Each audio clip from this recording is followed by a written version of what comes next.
तो इवन ये administrative preaching की भी अगर मैं बात करूं देखूं तो शुरुआत में जब परमिशंस लेना पड़ता था, थोड़ा वेट करना पड़ता था, कोई ऑफिसर अच्छे से बात करेगा, कोई नहीं करेगा, तो initial phase was not so easy. But एक बार चीज़ें बनना शुरू हुई, प्रोग्राम्स होना शुरू हुए, so now the things happens naturally automatically, है ना। तो किसी भी फील्ड में अगर हम देखें तो ये लॉ जो है वो फॉलो करता है। शुरुआत में जब हम जब करना शुरू करते हैं, 16 माला के जब करना शुरू करते हैं, कोई जरूरी नहीं कोई किसी व्यक्ति के अंदर अच्छी फीलिंग आए। साधना भक्ति मीन्स हम अपने आप को ऑलरेडी तपाने के हिसाब से रेडी हैं, है ना। उसके रेपरकशंस अच्छे रहेंगे। कुछ लोग प्रभुपाद बुक रीड नहीं करते, बोलते, पूछते क्यों नहीं करते, बोले उतना मन नहीं लगता। मन लगता नहीं लगता सेकेंडरी है, दवाई का कभी स्वाद नहीं देखा जाता, है ना, उसकी हीलिंग पोटेंसी देखी जाती है। बोले किसी से योगा प्राणायाम क्यों नहीं करते, आप बीमार रहते हैं, मन नहीं करता। पर मन के हिसाब से चलेंगे तो मंकी बन जाएंगे, है ना। जो मन की सुने वो मंकी, करेक्ट। जो बुद्धि की सुने वो बुद्धिमान जीव है, ब्राह्मण उसको बोलते हैं, the one hears intelligence. So in that way distraction was already very prominent in all the ages, not only in Kali-yuga but also in Satya-yuga it was distraction. आपके भरत महाराज डिस्ट्रैक्ट हुए थे ना, भरत महाराज कैंट में आता है भागवतम में, डिस्ट्रैक्शन वॉज ऑलवेज देयर। पर अभी क्या है कि जैसे डिस्ट्रैक्शन की भी अलग अलग स्टेजेस है ना, तो अभी डिस्ट्रैक्शन जो अपने बहुत ही पीक स्टेज में चला है और आगे और बढ़ने वाला है। क्योंकि क्या है कि व्यक्ति का माइंड तो वैसे ही अनकंट्रोल था और उसके साथ में ही जो है मोबाइल भी आ गया, जिसमें आपकी सारी इच्छाओं को मानसिक रूप से पूर्ति करने की क्षमताएं हैं, है ना। तो अलग अलग व्यक्ति जो है अपनी अपनी इच्छाओं को पूरा करने के लिए मोबाइल के माध्यम से करता है। पर इंटरनेट में भी cheap but the time is costly. हमारा समय जो है उसकी बहुत कीमत है, हाँ? आप अगर एक आपका कोर्ट में अगर केस, हाई कोर्ट में अगर आपने केस लगाया है तो वहाँ का लॉयर जो है आपको मिनट्स के हिसाब से चार्ज करेगा, कोई घंटे के हिसाब से चार्ज नहीं करेगा, है ना। सुप्रीम कोर्ट में अगर आपका केस चल रहा है, वहाँ पे अगर आप किसी लॉयर से मिलने जाएंगे, हो सकता है कि आपको 10 मिनट का ही वो आपको 50,000 रुपये, 1 लाख रुपये चार्ज कर दे, इस प्रकार से। तो उसकी समय की कीमत है।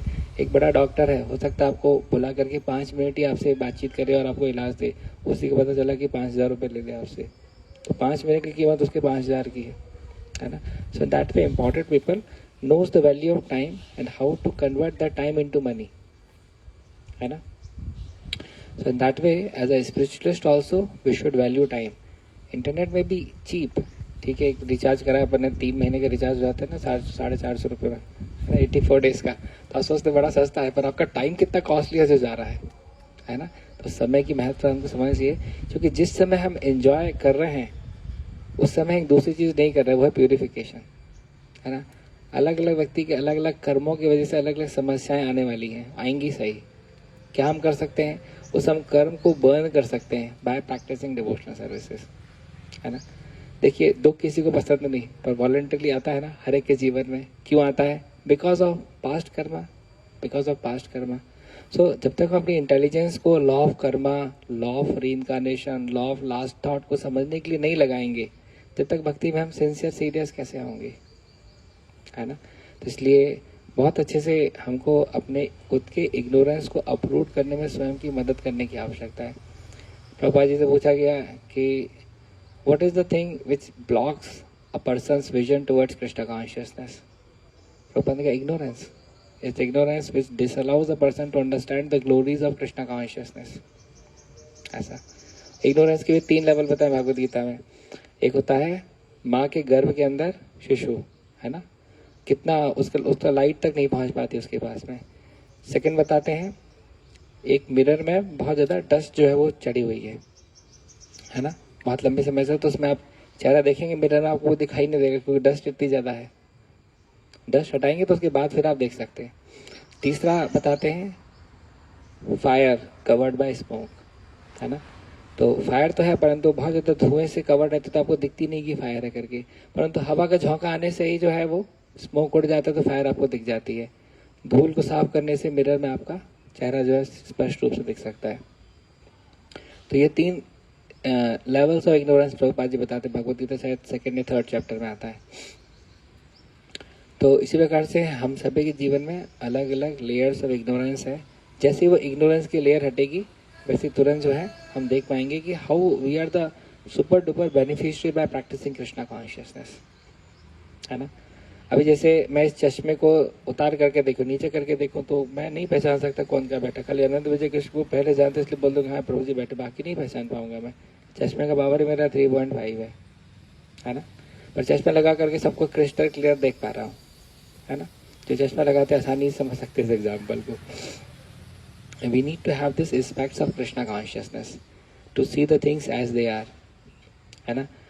To see illusion as illusion, one needs to be situated in reality. Otherwise, people see illusion as reality. है ना, ये concept है अपने आप में. To see illusion as illusion, one need to have the eyes of intelligence. Otherwise, one won't be able to see illusion as illusion. क्यों कोई हमको धोखा दे करके चला जाता है? क्योंकि हम धोखेबाज को पहचान ही नहीं पाए कि ये धोखेबाज है, इसलिए तो उसने धोखा दिया ना. Because we trust someone who was not trustworthy. That is the thing. तो इसीलिए हम इग्नोरेंस की वजह से, इल्यूजन की वजह से हम जो है इस भौतिक माया जंजाल से भ्रमित हो जाते हैं. हाँ, श्रील प्रभुपाद कौन है जो हमको भ्रम से बचाना चाहते हैं, है ना. उनके प्रामाणिक शिष्य क्या कार्य कर रहे हैं, हमको जो है उलझने से बचाने का प्रयास कर रहे हैं, है ना. तो मैंने आप लोगों को लास्ट कोई क्लास में वो एग्जाम्पल बताया था जिसमें मैं जब छोटा था 1.5 साल का था और मैंने स्टोव की पिन को चबा दिया था. नहीं बताया था? हाँ जैसे बताता हूँ, ठीक है, आपको अच्छा लगेगा. 1987 की घटना है ना. उस समय मैं 1.5 साल का था, 40 साल का हो गया. मुझे लगता है 20-30 साल से ज़्यादा जीऊँगा. तो मतलब जितना मेरा लाइफ का एक्सपीरियंस है, इससे कम ही एक्सपीरियंस आने वाले समय में होने वाला है. 40 ईयर्स का जो एक्सपीरियंस है 70 तक गया तो इससे तो कम ही एक्सपीरियंस रहेगा ना. Life is so quick. क्या मैं 0 से लेकर के डे 1 से लेकर के 40 साल तक गया तो क्या मेरा कोई इनफाइनाइट एक्सपीरियंस था टाइम का? नहीं, it was a limited experience. कैसे समय पता चला गया पता नहीं चला. आश्रम में कैसे 15 साल निकल गए पता नहीं चला. ऐसी बाकी समय भी निकल जाएगा. इसलिए बोलते कमल दल जल जीवन टलमल, है ना. Life is temporary. हम सब किराएदार हैं असली में, मकान मालिक समझ करके बैठे, है ना. सोचते हैं कि ये हमारा मकान है, हम मकान के मालिक हैं. असली में किराएदार. थोड़े समय के लिए हमको दिया है शरीर, बाद में ले लिया जाएगा, है ना. जैसे कोई किराएदार, कोई व्यक्ति किसी को 7 साल के लिए मकान किराए पर दे और वो सोचे कि हम तो के मालिक हो गए, तो उसकी मिसअंडरस्टैंडिंग है बेसिकली. जैसे किसी किराएदार को अधिकार नहीं है कि वो मकान को ब्लास्ट करके उड़ाना चाहे तो उड़ा दे. इसी प्रकार से किसी व्यक्ति को अधिकार नहीं कि सुसाइड कर ले, इसलिए सिन लगता है ना. We can use that facility, है ना, but we can't destroy that facility. So in that way we can use this. Prabhupada लिखते हैं this body is temporary but it can be used for the permanent gain, है ना. This body is temporary but it can be used for the what is permanent gain? Going back to Godhead, है ना. What obstructs us from going back to Godhead is ignorance basically. So we need to uproot ignorance basically. How we uproot ignorance?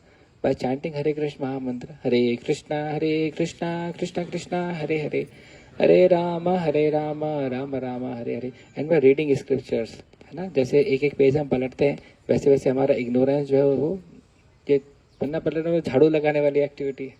झाड़ू लगाते तो कचरा साफ होता है ना. हमारे दिमाग का भी कचरा साफ होता है जब हम पेजेस पलटते हैं. इसका एक स्लोगन है, become a says page bye page. Become a says page bye page. आज का सेज वैसे नहीं जो खूब लंबी दाढ़ी हो गई, खूब लंबी जटाएं हो गई तो वो साधु है. नहीं, साधु है जो एक एक बार ज़्यादा पन्ने पलटाते चला जाता है तो बढ़िया अच्छा क्वालिटी का साधु बनता है. Coming back to the story. 1.5 साल का था तो हमारे घर में स्टोव में खाना बनता था. तो स्टोव की पिन जो है नीचे गिरी होगी. मेरी मदर उस समय कुकिंग करनी थी, रात में 9:30 बजे थे. तो मैंने पिन लिया, पिन लेकर के, है ना, ऐसा पिन लिया और पिन लेकर के मैंने अंदर चबा दिया उसको. अब आपने देखा होगा स्टोव में पिन जो रहती है तो वो सीधी रहती है, उसमें से एक पॉइंटेड वो निकला रहता है.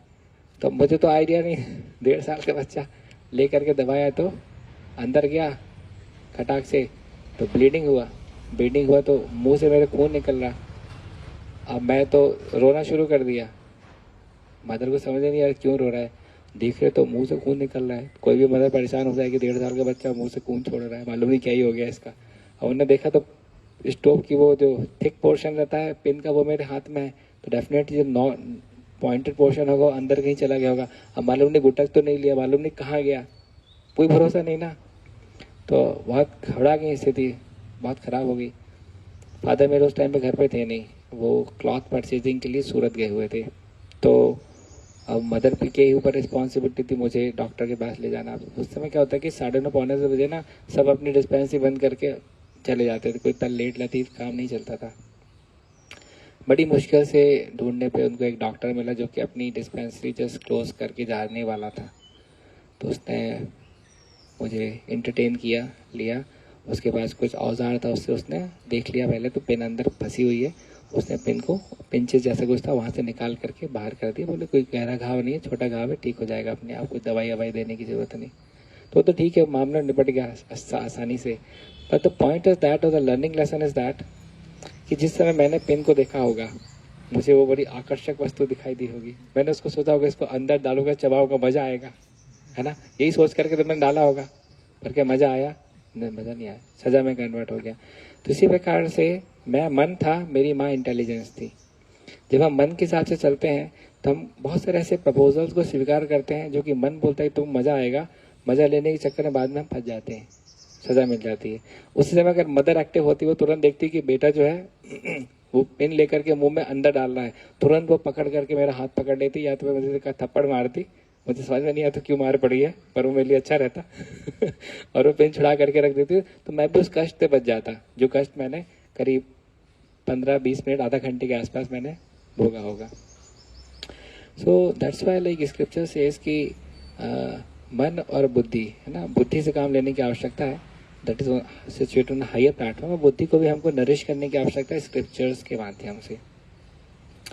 और अगर मन के हिसाब से चलेंगे, जो कि ऑलरेडी, है ना, बद्ध स्थिति में माया का एजेंट ही है, तो वो हमको हमेशा फंसा करके चलेगा, है ना।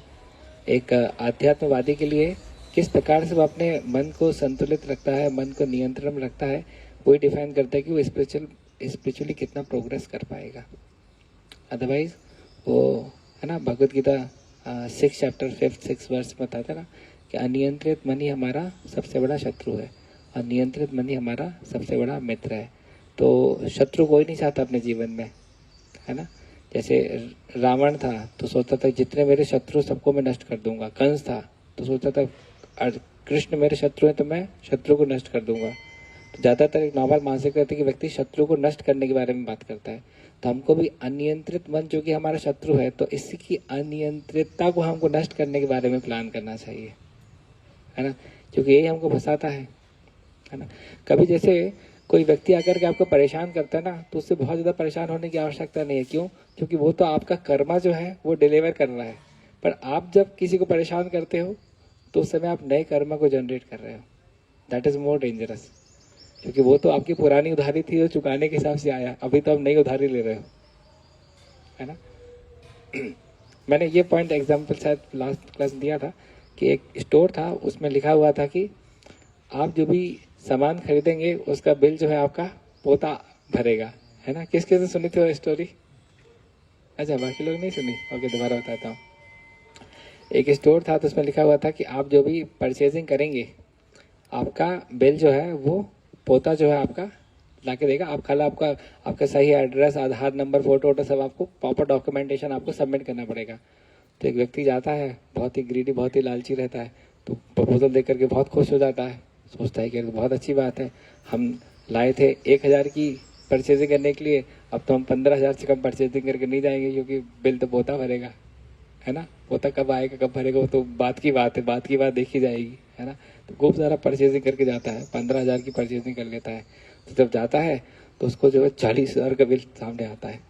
तो अरे आपने पहले लिखा था इसमें कि बिल जो है आपका पोता भरेगा, हम क्यों उसका बिल देंगे? बोले सर ये आपका बिल नहीं है, आपके जो दादाजी थे उनका बिल वो भी यही सोच करके खूब परचेजिंग किए थे कि पोता भरेगा। तो इसी प्रकार से आज जो हम कर्म कर रहे हैं उसका इमीडिएट हमको रिजल्ट नहीं मिलता, पर जो रिजल्ट निकलता है वो पुराना कर्मा का निकलता है कि नहीं। इसलिए प्रश्न उठता है, why do bad things happen to good people. आज तो आप अच्छे आदमी, पर पहले थोड़ी जरूर अच्छे थे। तो so that's why this law to understand, to make people understand this law of karma ना, this is a very nice analogy. ऐसे हमको बहुत सारे एग्जांपल्स, बहुत सारे एनालॉजीज हमको मिल जाएंगी जो बताती हैं कि कैसे एक कंट्रोल माइंडसेट के साथ में we can attain so much, है ना, we can attain so much. Focus हमारा ज़रूरी है। और अंतर्दीप ने मुझे ये चीज़ बताई थी कि actually the greatest thing which we are losing while like using social media is loss of focus, है ना। एक योगी जो है वो अपने फोकस के लिए तो जाना जाता है ना, आंख बंद करता है वो, अगर निर्विशेषवादी भी है तो परमात्मा फीचर को जो है अपने हृदय में मेडिटेट करने का प्रयास करता है ना। अष्टांग योगी यम, नियम, आसन, प्राणायाम, प्रत्याहार, धारणा, ध्यान के बाद लास्ट फाइनल स्टेज समाधि तक वो पहुंचता है। तो the greatest thing which we lose while using social media is focus, है ना। तो आप एक पेपर लीजिए, पेपर को आप कॉन्वेक्स लेंस से सनलाइट को आने दीजिए, उसकी वो जो लेंस है पूरा इस प्रकार से सनलाइट को फोकस जो है छोड़ता है कि आप ऐसा टिश्यू पेपर रखेंगे ना, जल जाएगा ये पूरा। आप इस टिश्यू पेपर को वहाँ धूप में रखिए, दिन भर भी रखिए, कुछ नहीं होगा इसके साथ में, और वो कॉन्वेक्स लेंस के साथ में आप रखिए, जला देगा वो इसको पेपर को। That is the power of focus. Laser operation का तो कंसेप्ट ही फोकस पे बेस्ड है ना। तो ये सबसे बड़ी चीज जो है, हम फोकस लूज करते हैं। फोकस के लिए मैं 2 केस स्टडीज आपके सामने दूंगा, उसके बाद में कुछ हमारे प्रश्न होंगे तो हम प्रश्नोत्तर पे जाएंगे। क्रिकेट किसको पसंद है? क्रिकेट, अच्छा, बॉयज में काफी लोगों ने हाथ उठाया, ठीक है। क्रिकेट से एक अच्छी इंपॉर्टेंट केस स्टडी मिलती है मार्वन अट्टापट्टो की, है ना। राहुल द्रविड़ चार्टर्ड अकाउंटेंट थे, है ना। मार्वन अट्टापट्टो भी सीए चार्टर्ड अकाउंटेंट। श्रीलंका के एक बैट्समैन की हम बात कर रहे हैं जिन्होंने डोमेस्टिक क्रिकेट में बहुत ही अच्छा प्रदर्शन किया, पर उनको इंटरनेशनल कॉल्स नहीं आती थी। एक समय में उनके बहुत अच्छे प्रदर्शन से, डोमेस्टिक में बहुत अच्छे प्रदर्शन से इंटरनेशनल कॉल आती है and he became very happy कि मुझे इंटरनेशनल लेवल पे खेलने का मौका मिला है। हर एक डिस्ट्रिक्ट लेवल पे, स्टेट लेवल पे खेलना चाहता है, स्टेट लेवल पे नेशनल से इंटरनेशनल जाने का ही प्रयास करता है ना। तो बहुत खुश हो जाता है क्योंकि उसकी इंटरनेशनल स्क्वाड से कॉल आ गई थी। टेस्ट मैच के लिए श्रीलंका टीम जाती है। मार्वन अट्टापट्टू पहली इनिंग 0, दूसरी इनिंग 0, बाहर हो जाते हैं इंटरनेशनल क्रिकेट टीम से, बेंच पे जाते हैं। परफॉर्मेंस इतना खराब था, है ना। तो फिर 21 महीने तक फिर डोमेस्टिक क्रिकेट में बहुत अच्छा प्रदर्शन करते हैं। फिर से इंटरनेशनल कॉल आती क्योंकि 21 मंथ गुड परफॉर्मेंस। फिर से जाते हैं खेलने के लिए टेस्ट मैच में, पहली इनिंग 0, दूसरी इनिंग्स 1, फिर से बाहर हो जाते हैं क्योंकि भाई परफॉर्मेंस ही आपका नहीं ना इंटरनेशनल में। तो तुम चार्टर्ड अकाउंटेंट हो, तुम इस फील्ड में आगे बढ़ो, क्रिकेट खेल लिया करो, मना नहीं कर रहे स्पोर्ट के हिसाब से, नॉट द कैरियर। फिर समय निकल जाता है, फिर 19 महीने बाद फिर से कॉल आती है इंटरनेशनल। ये डोमेस्टिक परफॉर्मेंस अच्छा ही था, 19 महीने बाद फिर से कॉल आती है, पहली इनिंग 0, दूसरी इनिंग 0, समझ रहे हैं। अब तो श्रीलंका में न्यूज़पेपर्स ही लिखना शुरू कर देते हैं कि Mervyn Atapattu is not a high class material, he can not perform on the bigger stages, he is good for domestic cricket, पर जो इंटरनेशनल पेस जो रहता है वो इस पेस को हैंडल नहीं कर पाते, है ना।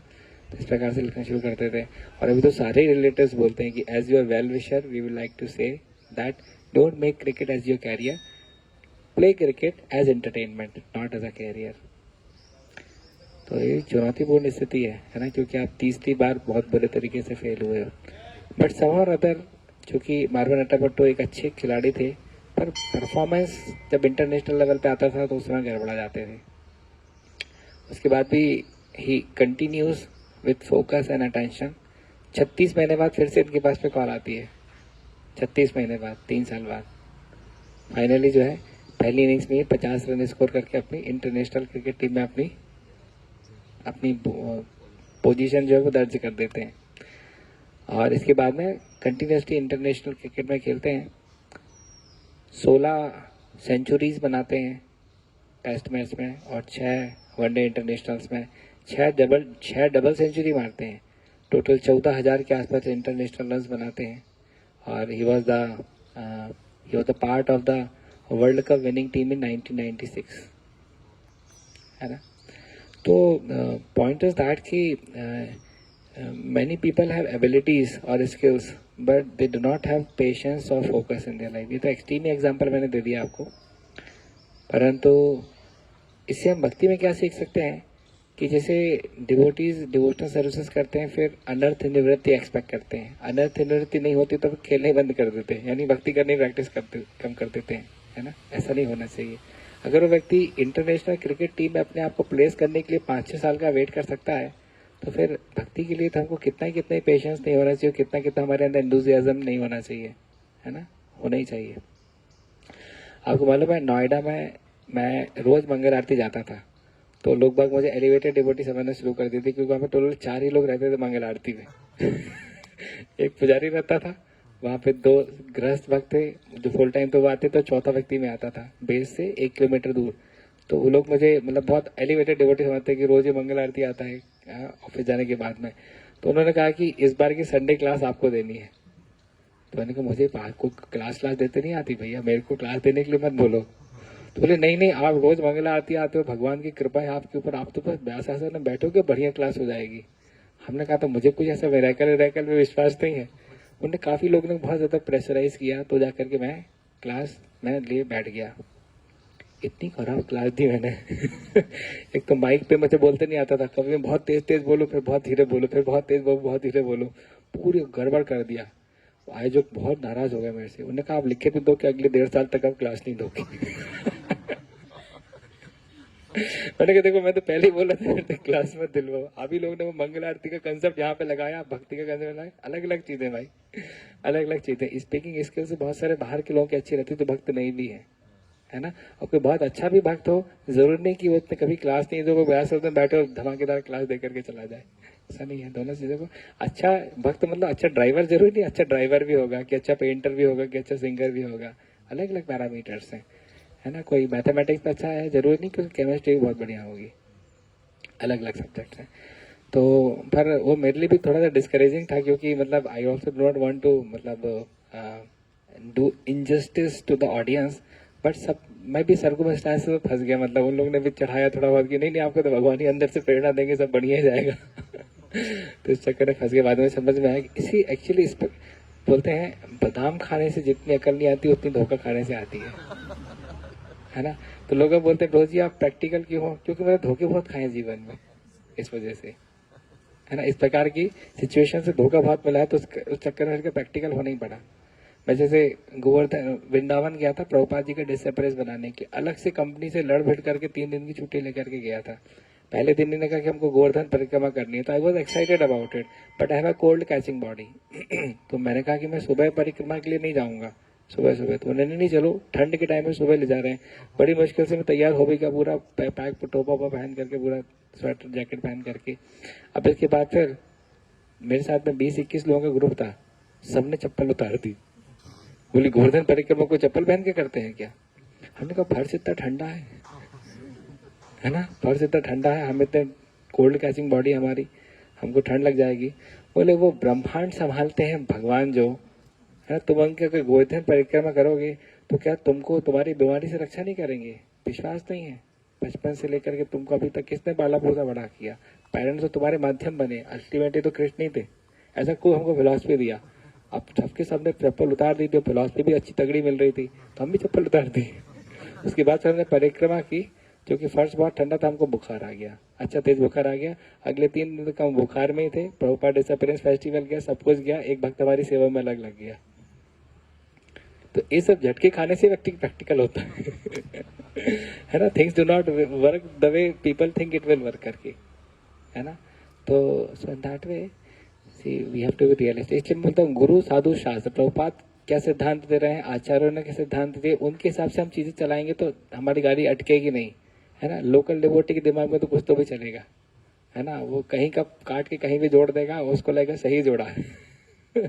सही नहीं जोड़ेगा, है ना। तो इन that way Krishna consciousness is a science.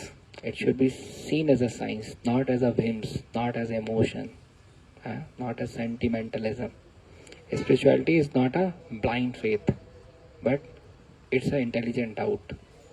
So in that way, take it as science. You will be happy. and people associated with you will also be happy. They will be more realistic, more practical. मैं बहुत practical व्यक्ति होने के बाद भी spirituality में मेरा faith इसलिए बढ़ा क्योंकि स्पिरिचुअलिटी को मैंने प्रैक्टिकलिटी के थ्रू ही देखा, है ना. नॉट कि मानो तो मैं गंगा माँ हूं, न मानो तो बहता पानी. Not like that. वो तो गंगा माँ है ही, और गंगा है क्योंकि स्क्रिप्चर्स में दिया है, और साधु सब बता रहे हैं, शास्त्र बता रहे हैं, सब कुछ गुरु साधु शास्त्र के माध्यम से चीजें चल रही है ना. So that way, and transformation is the proof of Krishna consciousness, है ना. तो दीज आर द थिंग्स. तो सिचुएशंस विल कम, है ना, but if we have the right attitude, we will take some learning lessons from those situations. Concept का क्या नाम है? Events do not have color, we give color to the events. Events do not have meaning, we give meaning to the events. घटनाएं अच्छी हैं कि खराब हैं, ये घटना पे डिपेंड नहीं करता, हमारे एटीट्यूड पे डिपेंड करता है ना. जैसे विदुर के जीवन में दुर्योधन ने उनको बोला, जिस थाली में खाते हो उसी थाली में छेद करते हो, है ना. In general neutral point of view से आप देखोगे तो आपको एक दुर्घटना के रूप में दिखाई देगी कि एक व्यक्ति जो कि सीनियर स्थिति पे है, विदुर सीनियर इन एज, उसको एक छोटा व्यक्ति युवराज जो है वो इस प्रकार से राज्यसभा में सबके सामने जलील कर रहा है, उनको बोल रहा है कि तुम जिस थाली में खाते हो उसी थाली में छेद करते हो, उनको धुतकार रहा है. पर विदुर ने इसको एक नेगेटिव इवेंट के रूप में नहीं देखा. उन्होंने कहा कि वैसे ही हस्तिनापुर का पूरा नाश होने वाला है, जहाँ पे धृतराष्ट्र तो अंधा है ही, मटेरियली प्लस स्पिरिचुअली बोथ. बेटा भी अंधा है स्पिरिचुअली, भले आगे, इसका तो पूरा नाश ही होने वाला है. अच्छा है कि मैं तीर्थ भ्रमण करके आ जाऊं जब तक ये लोग पूरे साफ हो जाएंगे, है ना. Vidur didn't saw that event as a negative event but as a positive event. जबकि एक नॉर्मल दृष्टिकोण से हम देखेंगे तो हमको एक नेगेटिव इवेंट के रूप में दिखाई देगी. आपके जीवन में बहुत दुख आता होगा, आप दूसरों से डिस्कस करते हो कि ये दुख रहा मैं डिजर्व नहीं करता था, मेरे जीवन में आ गया, देखो नेचर कितना क्रूअल है. ऐसा कुछ भी नहीं है. Events do not have colour, we give colour to the event. Vibhishan के केस में वो तो अच्छी बात बोल रहे थे कि भाई तुम दूसरे की पत्नी को हर करके लाए हो, तुम्हारा नाश हो जाएगा, इनको वापस कर दो. पर रावण को पसंद नहीं है ये बात. रावण ने क्या किया, विभीषण को बोला कि तुम भाई होकर के इस प्रकार से काम करते हो. तुम जो है हमारे साथ नहीं दे रहे हो, हमारी निंदा कर रहे हो, हमारे राज्य में रहते हो, जिसकी खाते उसी की निंदा करते हो, है ना, नमक हराम. इस प्रकार से धुतकार के उनको भेज दिया. विभीषण एक नॉर्मल दृष्टिकोण से देखेंगे आपको नेगेटिव इवेंट दिखाई देगी, पर विभीषण ने इसको नेगेटिव इवेंट के रूप में नहीं देखा, है ना. उन्होंने कहा ठीक है भाई, ये तो पूरा साम्राज्य इनका डूबने वाला है, अपन जाकर रामचंद्र जी की शरण लेते हैं, एक अच्छा जीवन जिएंगे, है ना. तो इन दैट वे बहुत सारे स्क्रिप्चर्स में ऐसे एग्जाम्पल्स हमको मिलते हैं जो आप एक न्यूट्रल पर्सपेक्टिव से भी अगर देखोगे तो आपको दुर्घटना के रूप में दिखाई देगी, पर व्यक्ति ने मुसीबत को मौका बना दिया, है ना. कोई भी घटना हुई तो आपको लगता है मौका है या मुसीबत है, आपको हो सकता है माइंड बोला मुसीबत, परंतु आप उसको मौके में तब्दील कर सकते हो, है ना. That is the thing. So ये बहुत इंपॉर्टेंट कंसेप्ट इसलिए है क्योंकि हम ज्यादातर इवन डिवोटीज कम्युनिटी में भी जब कुछ अनपैलेटेबल इवेंट्स हमारे जीवन में आती हैं तो हम ज्यादातर दूसरों को दोष देते हैं, है ना. हमको लगता है हम तो अच्छे आदमी थे, है ना, इस दुष्ट की वजह से हमारे जीवन में कोलाहल मच गया. ऐसा नहीं है असल में. ऐसा नहीं असल में. If you can do something to rectify the situation, do it. Unnecessarily blaming is not important, है ना.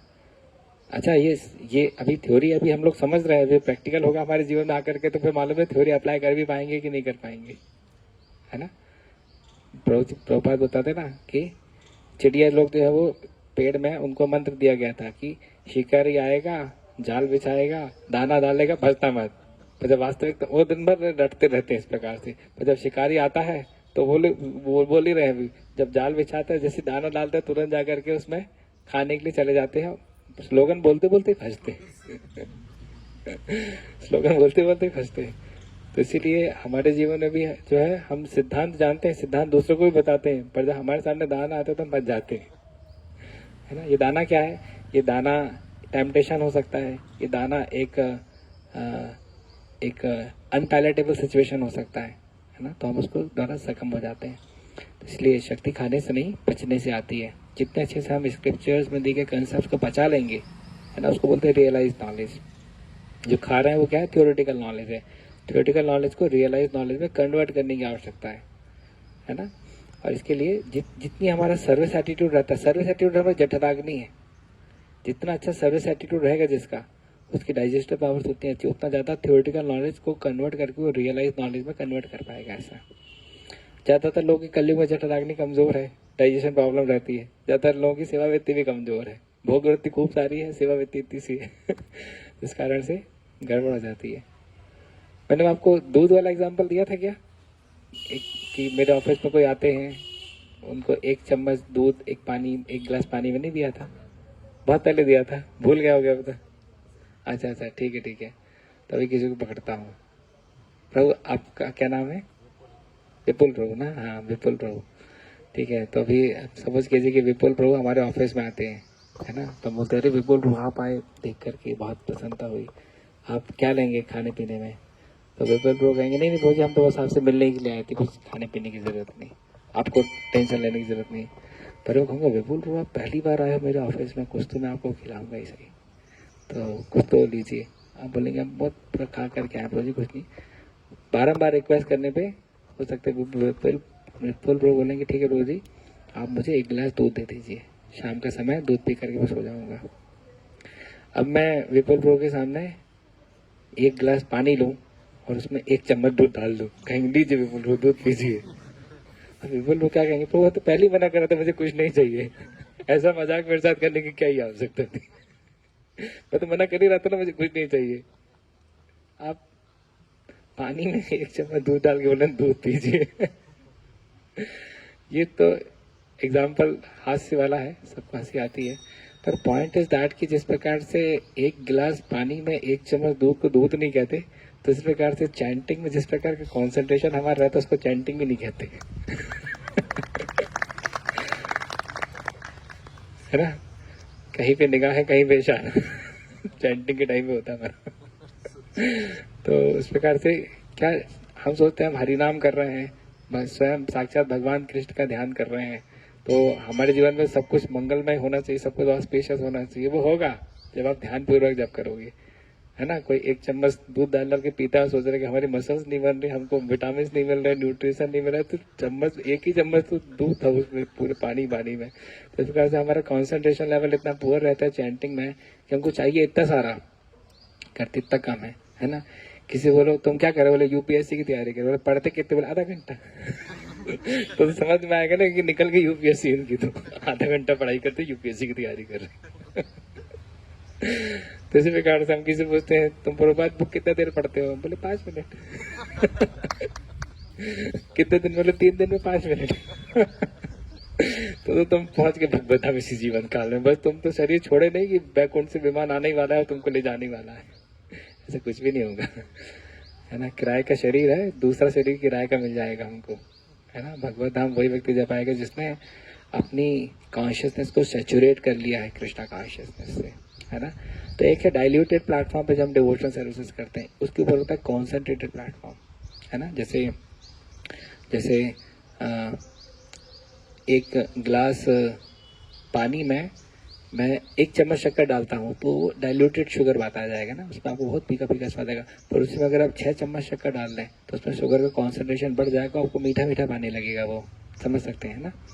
तो ये होगा कॉन्सेंट्रेटेड, है ना। तो जो मध्यम अधिकारी स्तर पे जो लोग रहते हैं वो कॉन्सेंट्रेटेड डिवोशनल सर्विसेज करते हैं, उनके जीवन में भी थोड़ा बहुत डाइल्यूशन रहता है परंतु कॉन्सेंट्रेशन के लेवल अच्छा खासा रहता है, वो दैट इज मध्यम अधिकारी स्तर। पहला जो स्तर तो कनिष्ठ अधिकारी स्तर था, और इसके ऊपर प्लेटफॉर्म था सेचुरेटेड, यानी कि उस 1 गिलास पानी में 20 चम्मच ही शक्कर मैक्सिमम डल सकती थी, 21वीं चम्मच शक्कर डाल के घुमाओगे भी तो घुलेगी नहीं, क्योंकि उसकी सेचुरेशन वैल्यू ही क्रॉस होगी, सेचुरेशन पॉइंट ही क्रॉस हो गया उसमें, इसको बोलते हैं सेचुरेशन। तो वो है saturated devotional services, a persons consciousness is saturated with Krishna consciousness. समझ सकते 3 स्तर का अंतर, है ना। डाइल्यूटेड वो जो हम परफॉर्म करते हैं, कॉन्सेंट्रेटेड वो जो मध्यमाधिकारी, और उत्तमाधिकारी स्तर यानी कि सैचुरेटेड। प्रभुपाद का वो स्तर था, हिज कॉन्शियसनेस वो saturated with Krishna consciousness. Srila भक्ति सिद्धांत श्री ठाकुर का वो स्तर था, ध्रुव महाराज का, प्रहलाद महाराज का, नारद मुनि का वो स्तर था, हमेशा नारायण नारायण, है ना। That is saturated. पर इसके भी एक ऊपर लेवल रहता है, वो है सुपर सैचुरेटेड, जिसमें आप पानी को गर्म करते हो और गर्म करते हो और उसके बाद शक्कर मिलाते हो तो उसमें और शक्कर घुल जाती है, उसको बोलते सुपर सैचुरेटेड। वो श्रीमती राधा रानी का प्लेटफॉर्म है करेक्ट, वो श्रीमती राधा रानी का प्लेटफॉर्म है, जो इतनी इतनी मिठास है उस प्लेटफॉर्म में कि कृष्ण नहीं समझ नहीं पाते कि इतना मीठा कैसे हो सकता है ना। To relish the mellows of devotional services which Srimati Radharani experiences, Krishna wants to taste the same. तो that is Chaitanya Mahaprabhu. Why Krishna की इमेज चैतन्य महाप्रभु? क्योंकि जो स्वीटनेस श्रीमती राधा रानी कृष्ण की भक्ति में, कृष्ण की सेवा में एक्सपीरियंस करती है, that is something which is even unknown to Krishna. ऐसे कृष्ण को सब कुछ मालूम है, एक चीज नहीं मालूम कि राधा रानी के हार्ट में हमारे लिए लेके क्या चलता है ना. That is super saturated platform जिसपे कोई दूसरा व्यक्ति नहीं रह सकता, है ना. तो so that is like the highest of the highest of the highest of the pinnacle of bhakti, है ना. तो बोले गोलोक में Krishna is most beautiful, but Krishna still stands at rank 2. Rank 1 is Radha Rani, है ना. कृष्ण को खुद अपने बारे में बहुत कुछ मालूम है, पर उतना नहीं मालूम जितना श्रीमती राधा रानी को कृष्ण के बारे में मालूम है. करेक्ट. तो वही है, ब्यूटी में कृष्ण रैंक 2, विजडम में कृष्ण रैंक 2, है ना. रस आस्वादन में कृष्ण रैंक 2, कंपैशन में कृष्ण रैंक 2. तो रैंक 2 में लाता कौन है कृष्ण को? राधा रानी लाती है. तो इसलिए वही चैतन्य महाप्रभु से हम प्रार्थना करते हैं, श्री कृष्ण चैतन्य राधा कृष्ण नहीं अंध, है ना. राधा कृष्ण एक आत्मा दुई देह धरी, अन्योन्य विलास रस आस्वादन करी. राधा पूर्ण शक्ति कृष्ण पूर्ण शक्तिमान, दुई वस्तु भेद नहीं, शास्त्र प्रमाण. ये चैतन्य चेतावत के वर्सेस है हमारे, है ना, कि राधा कृष्ण इस प्रकार से भेद नहीं है. तो वही राधा कृष्ण एक होकर के चैतन्य महाप्रभु के रूप में हमारे जैसे कलयुग में लोग जो कि ग्रॉसली मटेरियलिस्टिक है ना, बोले चाहे नहीं बोले, हमारा मतलब डिफॉल्ट ओरिएंटेशन मैटर की तरफ ही जाता है, एंजॉयमेंट में, स्पिरिट की तरफ नहीं जाता है. तो इसलिए हमारे जैसे लोगों के लिए कृपा करने के लिए चैतन्य महाप्रभु नित्यानंद को आए हैं.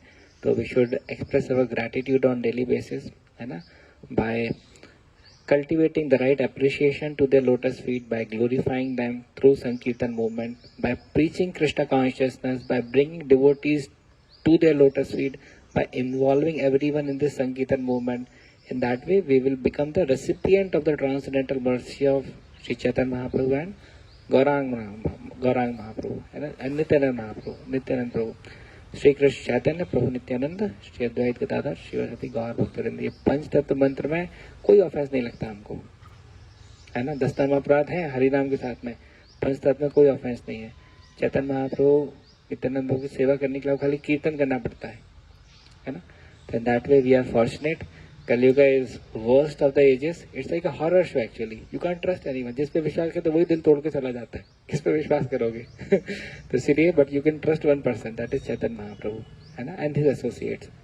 सो let's pray to the lotus feet of Shri Shri Gaur Nitai, Panchatattva छठ गोस्वामी आचार्य जन गुरु परंपरा, that may we get reinstated in our consciousness directed towards serving Radha and Krishna. Thank you very much. Hare Krishna. ठीक है, समय हुआ पूरा. यशवर जी, हे भगवान. चामुंडा वास ने भी एक बार 4 बॉल पे 4 विकेट लिए थे. इतिहास रच दिया था. आप जब कह रहे हैं ना गुरु साधु शास्त्र, तो गुरु एंड साधु में क्या डिफरेंस होता है? बिकॉज गुरु साधु शास्त्र में स्क्रिप्चर्स, एक्चुअली गुरु में हमारे प्रोमिनेंट शिक्षा गुरु आते हैं और हमारे दीक्षा गुरु आते हैं. बल्कि साधु तो सभी वैष्णव है ना. जैसे इस्कॉन उज्जैन में जब आप जाते हैं, जो भी आपको मिलता है साधु के कैटेगरी में, साधु में हो सकता है कोई कनिष्ठ लेवल का साधु हो, कोई मध्यम लेवल का, कोई उत्तम लेवल का साधु, प्रसाद डिवोटीज या. और गुरु तो बहुत ही स्पेसिफिक है. जैसे हमारे दीक्षा गुरु तो एक ही होते हैं और शिक्षा गुरु भी प्रोमिनेंट 2-3-4 मैक्सिमम इस प्रकार जाते हैं. ऐसा we can take inspiration from everyone, but we can't put everyone in the category of the shiksha guru like that. आप जब वो कह रहे थे ना कि चिड़िया जो हाँ जी, हाँ जी. मैंने भी पिछली बार ऐसे किया था, तो वही एग्जांपल मैंने लिया था. मुझे बहुत अच्छा लगता है जो उसका कनेक्शन है. तो मगर उसमें आपने ऐसे बताया कि चिड़िया को पता है कि शिकारी आएगा, जाल बिछाएगा और उसमें फंसना नहीं है, पर फिर भी हम फंस जाते हैं. So what is the point missing? Which is the missing link? भोग वृत्ति, हमारी भोग वृत्ति है ना. इसीलिए जैसे शराब आएगी, हमारे सामने कोई शराब रखेगा, हम नहीं फंसे क्योंकि हमारी शराब को पीने की इच्छा खत्म हो गई है ना. पर कोई बहुत अभी अभी जिसने शराब छोड़ के कृष्ण भक्ति में आया उसकी इच्छा खत्म नहीं है, 2 फंस जाएगा उसमें। आप नहीं फंसोगे, हम नहीं फंसेंगे। तो इस प्रकार से हमारी जिस एरिया में लेकर के भोग वृत्ति हट चुकी है ना, वहां पे हम नहीं फंसेंगे। पर जहाँ पे अभी भी भोग वृत्ति बची है जिस चीजों को लेकर के, वहां हम फंस जाएंगे। ऐसा जैसे मुझे जब सर्दी रहती है, कोई कितनी अच्छी चीज ले आए जो ठंड करने वाली है, क्योंकि मैं बॉडी कॉन्शियस में मना कर देता हूँ। ऐसा जब मेरा थोड़ा सा शुगर अगर बढ़ा हुआ है, कोई कितनी स्वादिष्ट चीज ले आए मैं मना कर देता हूँ उसको। खाने में मजा आएगा पर इंटेलिजेंस के प्लेटफॉर्म पे सीधे सीधे मना कर देता हूँ। ऐसा क्योंकि बॉडी कॉन्शियस हूँ। पर ऐसी चीज जो कि बॉडी को नुकसान नहीं करती पर स्पिरिट को नुकसान करते, उसको हो सकता है मैं स्वीकार कर लूँ, क्योंकि उतना स्पिरिचुअली कॉन्शियस नहीं जितना बॉडी कॉन्शियस हूँ। ऐसा तो we need to increase our awareness towards the losses, spiritual losses which we undergo when we accept things which are not favorable for Krishna consciousness. ऐसा खड़गपुर के अपने एक बहुत अच्छा एग्जांपल जो क्रिकेटर का दिया था कि मार्वन उसके- नटापट्टू। या, कि उसके इनिशियल परफॉर्मेंसेस जो थे इंटरनेशनल मैच में वो बड़े डिवास्टेटिंग, बहुत ही ज्यादा डिवास्टेटिंग, Business- 0-0-0-1-0-0। मैं उसको जो है आज के बच्चों की कॉम्पिटिटिव एग्जाम्स, यूपीएससी काफ़ी एक्सपीरियंस है यहाँ पर, तो मतलब कुछ 2-4 अटेम्प्ट्स करने के बाद मतलब आप समझ सकते हैं ना कि नहीं तो मैं तो खुद ही सलाह देता हूँ कि क्या? अगर आपका इंटेलिजेंस होता है तो नहीं है तो यूपीएससी में हमेशा ही भेड़े मत रहो, क्योंकि फाइनली ग्रेट लूजर। उसके साथ क्या था, उसका परफॉर्मेंस डोमेस्टिक क्रिकेट में बहुत ही अच्छा था, बट समहाउ अदर वो इंटरनेशनल में स्लिप कर रहा था। जैसे कोई बहुत ही इंटेलिजेंट व्यक्ति हो, वो किसी सर्कमस्टेंसेस की वजह से यूपीएससी क्लियर नहीं कर रहा हो, उसको मैं इनकरेज करूंगा आप कर सकते हो। पर जिसका मेंटल लेवल, इंटेलेक्चुअल लेवल ही उतना नहीं हो, वो लगा पड़ा यूपीएससी की प्रिपरेशन को, उसको मैं ही डिस्करेज कर देता हूँ। क्योंकि क्या है ना, आप यूपीएससी की 6 साल तैयारी करोगे, आपका यूपीएससी नहीं निकलेगा, आप फ्रस्ट्रेट हो जाओगे। इससे अच्छा आप बैंकिंग में ऑफिसर लेवल की तैयारी करो, कम से कम से सिलेक्शन हो जाएगा, यू विल बी हैप्पी। क्योंकि हर एक केस इस प्रकार से नहीं होता, बिकॉज उसका डोमेस्टिक परफॉर्मेंस में हमेशा एक्सीलेंट परफॉर्मेंस रहता था, तो उससे हम समझते थे कि उसकी बैटिंग एबिलिटीज में प्रॉब्लम नहीं थी, केवल वो परफॉर्मेंस के टाइम पे इंपॉर्टेंट इवेंट्स में चूक गया। और जब वहां पे सिलेक्शन हुआ तो आगे का ग्राफ भी बहुत बढ़िया था, 22 सेंचुरीज, 6 डबल सेंचुरीज और 14-15 हजार रन कम थोड़े होते हैं। तो that way he was having that kind of qualification to be on the international, be as a international player, but वो मेन इवेंट में चूक रहा था। तो जिस व्यक्ति का कॉम्पिटेंस लेवल बहुत अच्छा है, वो व्यक्ति को यूपीएससी की तैयारी की तरफ मना नहीं करता, भले उसका 2-3 अटेम्प्ट चूक भी जाए। पर ज्यादातर लोगों को उतना कॉम्पिटेंस लेवल ही नहीं रहता है, बात करने से समझ में आ जाता है। अभी मैं आईएएस ऑफिसर से बात करता हूँ, आधा सेंटेंस बोलता है वो पूरा समझ लेता है। आधी बातें करते उसको पूरा समझ आता है। इतना फास्ट प्रोसेसिंग इन लोग की रहती है करके, मेरे को बात करने में घबराहट होती कई बार की कहीं इधर उधर की बात ना निकल जाए, फटाक से पकड़ लेगा, कैच कर लेगा, है ना। वो 2x की स्पीड से तो बात करते हैं वो लोग। 2x की स्पीड से तो बात करते हैं, कट तो बहुत तेज दिमाग रहता है इन लोगों का। तो इसलिए मैंने सलाह देता कोई एवरेज माइंडेड व्यक्ति को कि वो लगा रहे और फेल होकर के फाइनली परेशान हो जाए। वेरी ऑनेस्टली एक सेल्फ असेसमेंट क्यों नहीं मतलब एक डेवलप हो पाता? नहीं, सेल्फ असेसमेंट से बेटर है काउंसलर असेसमेंट। ऐसा या कुछ बुद्धिमान डिवोटीज के साथ में मिलकर के असेस करके अपने डेस्टिनेशन, अपने गोल्स स्टार्ट डिसाइड कर सकते हैं, दैट विल बी बेटर। क्योंकि उसमें हमारी इंटेलिजेंस और उनकी इंटेलिजेंस दोनों की सेना एक साथ मिल जाएगी, है ना। Otherwise if I am just thinking about my self then I may be wrong also, like that. तो बच्चों को कैसे मतलब, क्योंकि अगर वो किसी भी इंस्टीट्यूट में जाते हैं काउंसलिंग के लिए, वो तो मोटिवेट कर देंगे, वो तो ऑब्वियसली मोटिवेट, उनको तो पैसा मिल रहा है। एग्जैक्टली नहीं, इसलिए हमको जो है where they should seek the help, then you know ऐसे- they should decide ऐसे वैल्यूएशन से सीख हेल्प करनी चाहिए जिनको नॉलेज भी है और हमारे लिए पॉजिटिव कंसर्न भी है। They can be non devotees as well. Career counselling के लिए जरूरी नहीं डिवोटी से ही कंसल्ट करना हो, एक नॉन डिवोटी भी जो कि हमारा वेलविशर है और जिसको नॉलेज हो उस फील्ड में, उससे आप इलाज करा सकते हो। जैसे हम बीमार पड़ते तो डिवोटी डॉक्टर नहीं ढूंढते, क्वालिफाइड डॉक्टर ढूंढते, करेक्ट। तो इस प्रकार से कैरियर काउंसलिंग के हिसाब से 2 पॉइंट उसमें जरूरी है, वो हमारा वेलविशर होना चाहिए, उसको फील्ड का नॉलेज होना चाहिए, बस। बाकी materialistic people, who is the well-wisher actually? हमारे मेनी टाइम्स रिलेटिव्स, हमारे कोई भाई रहते हैं, हमारे चाचा रहते हैं, काका रहते हैं, पिताजी रहते हैं, they are but well wisher of the body. जैसा आपने कहा कि वो डोमेस्टिक परफॉर्मेंस उस क्रिकेटर का बहुत अच्छा था, इस कारण से वो लगा रहा। एग्जैक्टली। सो जैसे यहाँ पे कोई व्यक्ति कोई कोचिंग की टेस्ट सीरीज ज्वाइन किया, उसमें एकदम टॉप पे चलता है, पर हो सकता है मेन एग्जाम में जाकर गड़बड़ कर देता हो, तो वैसे व्यक्ति को आशा नहीं छोड़नी चाहिए, क्योंकि उसके अंदर कॉम्पिटेंस कैलिबर है, केवल एक मैच में परफॉर्म नहीं कर पाया। स्टूडेंट को कैसे इस बारे में मतलब रिलेटिव स्टूडेंट जैसे टेस्ट सीरीज ज्वाइन करेगा, वहाँ पे उसका परफॉर्मेंस को देखना चाहिए, वहाँ पे उसका कैसा परफॉर्मेंस है। अगर वहाँ पे परफॉर्मेंस ही उसका बिलो है, यानी कि he is in the wrong side. क्योंकि मैं देखता हूँ ज़्यादातर बच्चों का मतलब even I can assess their calibre is not there not mean for this competitive exam. मैं तो 90% लोगों को डिस्करेज ही करता हूँ जब मैं मिलता हूँ लोगों से और देखता हूँ कि उसका ब्रेन सब्सटेंस होता है नहीं, यूपीएससी वगैरह तैयारी कर रहा है, उसको डिस्करेज ही कर देता हूँ। और तो काफिला तो मैं लिखित में देता हूँ तो परेशान होने वाले 2 साल में। बहुत क्लियर कट में बात करता हूँ, क्योंकि I am a well wisher of that person ना, why should I engage that person. अभी वही व्यक्ति भी बैंकिंग की तैयारी करेगा तो बैंकिंग का एग्जाम नहीं निकाल पाएगा। I just happened to meet a devotee, well, aspiring devotee, and he was saying that every time I miss, my banking exam with 4-5 marks or like that, what he should do in that situation? अगर इतने close margin से जा रहा है तो he should continue, या he should continue, क्योंकि उसके अंदर तो कॉन्फिडेंस है ना कि थोड़ा भी ठीक होएगा तो वो निकाल लेगा। लास्टली वन क्वेश्चन की आजकल हम देखते हैं ज्योतिष को लेकर डिवोटीज में भी और बहुत ज्यादा ज्योतिष विद्या अपने आप में सही है, हाँ। पर ज्योतिषी मतलब इट्स अ वेरिएशन है ना। ज्योतिषी की कितनी कमांड है ज्योतिष विद्या पे, दैट्स अ क्वेश्चन मार्क। मैं तो 4-5 एस्ट्रोलॉजर को देखा, सब अलग अलग बात करते केवल कॉमन बात इतनी करते हैं कि आपकी ठंडी तासीर है, आपकी कोल्ड कैचिंग बॉडी है, आपको डाइजेशन प्रॉब्लम है, इतना 2-3 पॉइंट सब बता दे, बाकी जो डिटेल्स बताते सब अलग अलग बताते। devotee should consult for this or in not? General I do not recommend, क्योंकि आपको अगर प्रामाणिक एस्ट्रोलॉजर नहीं मिलेगा तो आपको घुमाएगा वो। फिर अगर मिल जाए तो उसके भी 2 वेरिएशंस हैं। अगर आपका माइंड सेट उतना स्ट्रांग नहीं है, आपको बताएगा आपके जीवन में आगे दुर्घटना होने वाले, आप वैसे ही परेशान होना शुरू हो जाओगे, है ना। जैसे मेरा माइंड सेट ऐसा, कोई मेरे को बताए कि आपके साथ दुर्घटना होने वाली है तो मैं तो अपनी 2x एनर्जी लगा दूंगा उस दुर्घटना को रोकने के लिए। मतलब मुझे तो चैलेंजेस अच्छे ही लगते हैं। तो अगर किसी का पॉजिटिव माइंडसेट है तो he can accept the challenges and can utilise his right free will in the right direction. क्योंकि एस्ट्रोलॉजर आपकी फ्री विल के यूसेज के बारे में नहीं बता पाएगा, क्योंकि वो तो इंडिपेंडेंस कृष्ण ने ही देकर के रखी है ना।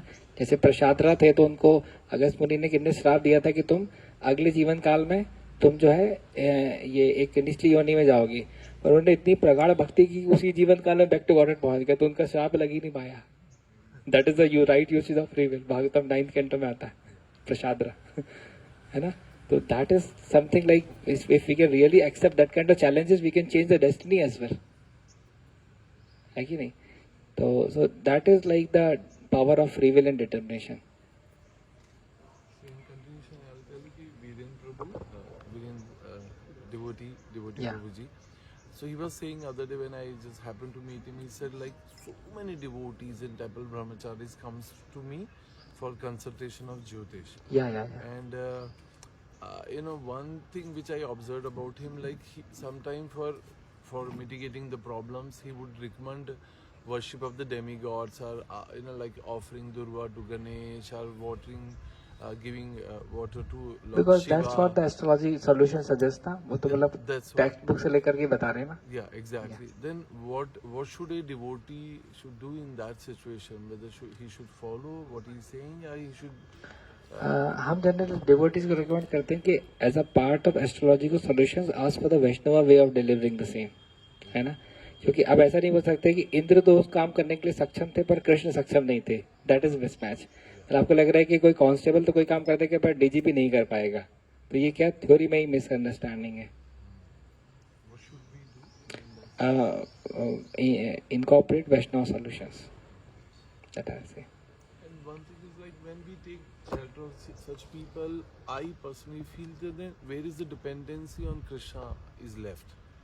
I mean, anyway, you are deviating and you are not showing your full dependency. So that's why I say na, like if they'll go for a Krishna conscious solution, then there won't be deviation. At the same time, they wanted some solution. अब जैसे मैं एक astrologer का number देता हूँ, वो सब वैष्णव solution नहीं देते हैं। वसुदेव प्रभु हैं, अहमदाबाद में रहते हैं, तो वो भी ग्रेट एस्ट्रोलॉजर है और वो सब आपको वैष्णव सॉल्यूशन ही देंगे। तो आई रिकमेंड हिज नंबर। या 1500 रुपये चार्ज करे, 1500-2000 रुपये चार्ज करेगा आपको, फिर वैष्णव सॉल्यूशन ही देगा। ठीक है, मेरा नेक्स्ट क्लास भी है तो उसके लिए मुझे मूव करना पड़ेगा। हरे कृष्णा, जगत गुरु श्रील प्रभुपाद की, अनंत कोटि वैष्णव वृंद की, गौर प्रेमानंदे।